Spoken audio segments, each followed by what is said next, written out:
Hi everyone, happy Friday. This is Mindy Stange from JP and Associates Realtors, and it is May 1st already.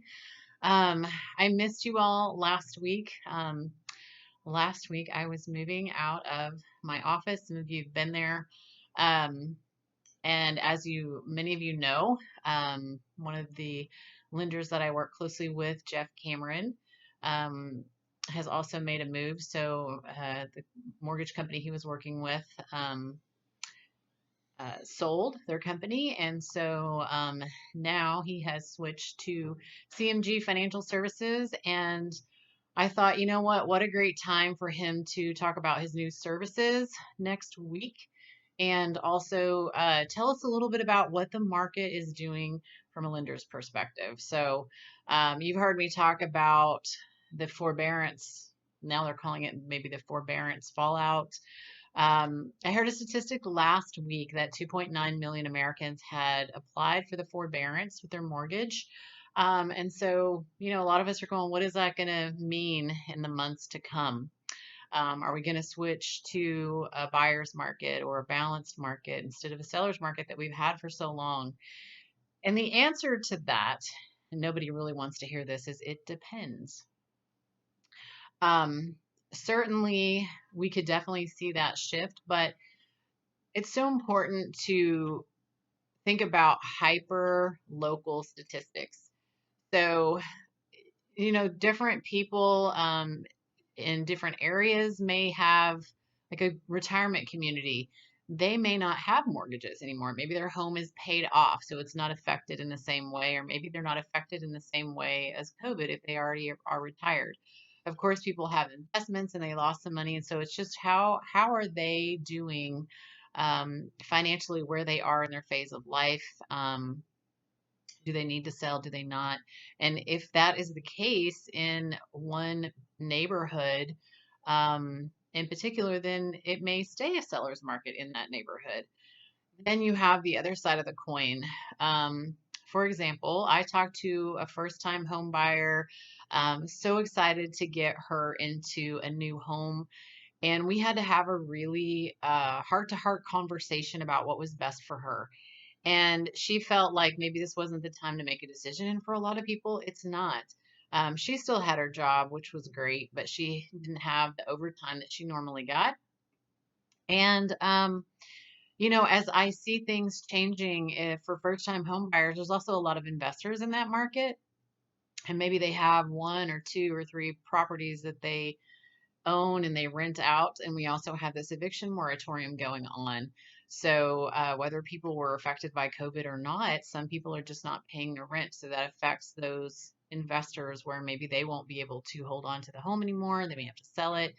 And so first time home buyers are always competing with investors who want to buy those homes in that price range and rent them out to those who are not ready to buy a home yet. So I told her, if you're already feeling that you may be rushing into it, I would also hate to put her in a home, rush to get her there, um, and get settled into a house in June, and then come August, would have had more buying power had she waited. So again, I have to look at the statistics for what she's wanting, what neighborhoods, what price range, what type of homes, who are the owners of those homes. Um, And if you want to sell too, I would look at your neighborhood.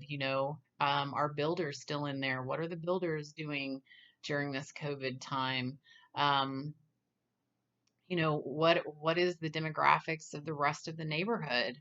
Is it a lot of military where they move, every 4 years, and those type of things? So don't freak out if you hear really negative things about the market, because number one, I always say Texas fares better than a lot of the country. And when people in other parts of the country are going through a crisis, they tend to flock to Texas because we do have a favorable cost of living in addition to opportunities with jobs. So, I mean, we're one of the first states that's trying to open back up safely. So, just kind of shows you that we try to be really progressive. We're hard workers. We want to get back to work and we want to protect our economy. Um, so again, don't freak out because you're in Texas. And then again, always ask me, ask a lender. Um, and I'll have Jeff on next week to talk a little deeper about this and what type of mortgage you have. Is it a federally backed mortgage?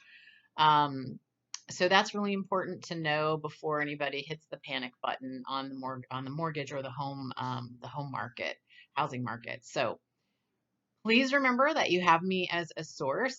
Some people just may want to see like, hey, I'm not ready to buy or sell or anything, but what's going on with my house? What's going on with my neighborhood? What do you see in the statistics? Because not only do we look at the data of what's on the market, what has sold, and do comparables. We also have a great program where we can look at showing statistics and tell you like what homes are being shown the most, what areas, and those type of things. So it's just really good information, tons of data. My husband calls me the data dork. Because I love numbers. They don't lie. They're black or white. It's not subjective. So I love to share those with people. So I hope you didn't find this video too boring with that information with data, but I hope you have a great weekend. So apparently some of the restaurants are open, but they can only do 25% capacity. So it takes out some of the small mom and pop ones that we really want to support.